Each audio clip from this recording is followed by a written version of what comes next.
വെടിനിർത്തൽ പ്രഖ്യാപിച്ചതിന് ശേഷവും കുവൈറ്റിന് നേരെ വീണ്ടും ശക്തമായ മിസൈൽ ഡ്രോൺ ആക്രമണങ്ങൾ നടത്തുകയാണ് ഇറാൻ. ഡ്രോൺ ആക്രമണത്തിൽ നാഷണൽ ഗാർഡിന്റെ ഒരു സൈറ്റിന് വലിയ നാശനഷ്ടവും സംഭവിച്ചു. എന്നാൽ ആളപായം ഒന്നുമില്ലെന്ന് കുവൈറ്റ് നാഷണൽ ഗാർഡ് അറിയിച്ചു. സംഭവത്തെ തുടർന്ന് ബന്ധപ്പെട്ട അധികൃതർ നടപടികൾ ആരംഭിച്ചതായി ജനറൽ ഡോക്ടർ ജദാൻ ഫദൽ പ്രസ്താവനയിൽ പറഞ്ഞു. രാജ്യത്തിന്റെ പ്രധാന അടിസ്ഥാന സൗകര്യങ്ങൾ സംരക്ഷിക്കുന്നതിനായി നാഷണൽ ഗാർഡ് സേന ഉയർന്ന ജാഗ്രതയിലും പൂർണ്ണ സജ്ജതയിലും തുടരുകയാണെന്നും അദ്ദേഹം വ്യക്തമാക്കി. സൈന്യം, പോലീസ്, ജനറൽ ഫയർഫോഴ്സ് എന്നിവയുമായി സഹകരിച്ച് രാജ്യത്തിന്റെ സുരക്ഷയെ ബാധിക്കുന്ന എല്ലാത്തരം ഭീഷണികളെയും ശക്തമായി നേരിടാൻ സേനകൾ പൂർണ്ണ സജ്ജമാണെന്നും അദ്ദേഹം പറയുന്നു. വിവരങ്ങൾ ഔദ്യോഗിക ഉറവിടങ്ങളിൽ നിന്ന് മാത്രം സ്വീകരിക്കാനും അഭ്യൂഹങ്ങൾ പ്രചരിപ്പിക്കാതെ ഇരിക്കാനും ജനങ്ങളോട് അദ്ദേഹം അഭ്യർത്ഥിക്കുകയും ചെയ്തു. അതേസമയം അമേരിക്കയും ഇറാനും തമ്മിൽ നേരത്തെ ഒപ്പിട്ട വെടിനിർത്തൽ കരാർ വലിയ ഒരു പ്രതിസന്ധിയിലേക്ക് നീങ്ങുന്നതായാണ് റിപ്പോർട്ടുകൾ. പുതിയ ചർച്ചകൾ ആരംഭിക്കാനിരിക്കെ ഇരു രാജ്യങ്ങളും തമ്മിലുള്ള അസ്വാരസ്യങ്ങൾ വർദ്ധിച്ചു വരുന്നത് ആഗോള എണ്ണ വിപണിയെയും സമ്മർദ്ദത്തിലാക്കിയിട്ടുണ്ട്. ഹോർമൂസ് കടലിടുക്കിൽ ഇറാൻ വാഗ്ദാനങ്ങൾ ലംഘിച്ചുവെന്ന് അമേരിക്ക ആരോപിച്ചതും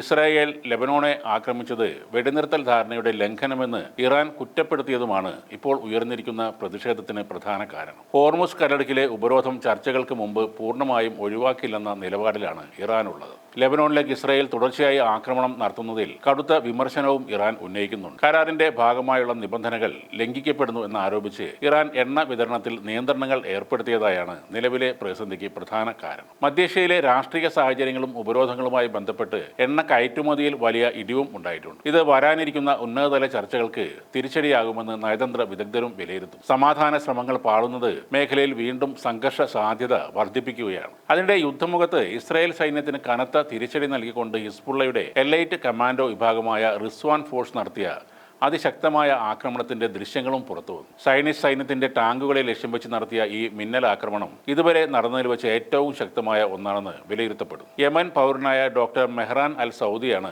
ഈ സൈനിക നീക്കത്തിന്റെ വീഡിയോ ദൃശ്യങ്ങൾ സോഷ്യൽ മീഡിയ പ്ലാറ്റ്ഫോമുകളിലൂടെ പങ്കുവച്ചത്. ആക്രമണത്തിൽ ഇസ്രായേലിന്റെ അത്യാധുനിക ടാങ്കുകൾ കത്തിയമരുന്നതും തകരുന്നതും വ്യക്തമായി കാണാം. ദക്ഷിണ ലെബനോൺ അതിർത്തി മേഖലയിൽ ഇസ്രായേൽ ടാങ്കുകൾ കടന്നുവരുന്ന വഴിയിൽ പതിയിരുന്നാണ് റിസ്വാൻ ഫോഴ്സ് ആക്രമണം നടത്തിയത്. ടാങ്കുകൾ ലക്ഷ്യസ്ഥാനത്ത് എത്തിയതോടെ അത്യാധുനിക ടാങ്ക് വേദ മിസൈലുകളും സ്ഫോടക വസ്തുക്കളും ഉപയോഗിച്ച് കമാൻഡോകൾ ആഞ്ഞടിക്കുകയായിരുന്നു. ഇസ്രായേൽ സൈന്യത്തിന് തിരിച്ച് പ്രതികരിക്കാൻ പോലും സമയം നൽകാത്ത വിധം മിന്നൽ വേഗത്തിലായിരുന്നു ഈ ഓപ്പറേഷൻ അവർ പൂർത്തിയാക്കിയത്. ഹിസ്ബുള്ളയുടെ ഏറ്റവും തന്ത്രപ്രധാനമായ സൈനിക വിഭാഗമാണ് റിസ്വാൻ ഫോഴ്സ് എന്നത് ഇസ്രായേൽ സൈന്യത്തെ കൂടുതൽ ആശങ്കയിലാക്കുന്നുണ്ട്. ലെബനോൺ ആക്രമണത്തിൽ എത്ര ടാങ്കുകൾ തകർക്കപ്പെട്ടു എന്നതിനെക്കുറിച്ച് ഔദ്യോഗിക സ്ഥിരീകരണം ലഭ്യമായിട്ടില്ലെങ്കിലും ഇസ്രായേൽ സൈന്യത്തിന് വൻ ആയുധ നഷ്ടം സംഭവിച്ചതായി ആ യുദ്ധമുഖത്തെ റിപ്പോർട്ടുകൾ സൂചിപ്പിക്കും. ഇസ്രായേൽ പൗരന്മാർക്കിടയിലും ഈ ആയുധ നഷ്ടം വലിയ ചർച്ചകൾക്ക് വഴിവെച്ചിട്ടുണ്ട്. ഇസ്രായേൽ ഭരണകൂടവും സൈന്യവും ഈ ആക്രമണത്തെക്കുറിച്ച് ഇതുവരെ ഔദ്യോഗികമായി പ്രതികരിച്ചിട്ടില്ല. എന്നാൽ ഇസ്രായേൽ സൈനികരുടെ ആത്മവിശ്വാസം തകർക്കുന്ന രീതിയിലാണ് റിസ്വാൻ ഫോഴ്സിന്റെ ഓരോ നീക്കവും എന്നാണ് നിരീക്ഷകർ വിലയിരുത്തുന്നത്. ലെബനോൺ അതിർത്തിയിൽ ഇസ്രായേൽ സൈന്യം കരയുദ്ധം കടുപ്പിച്ചതിന് പിന്നാലെയാണ് റിസ്വാൻ ഫോഴ്സ് ഇത്തരത്തിലുള്ള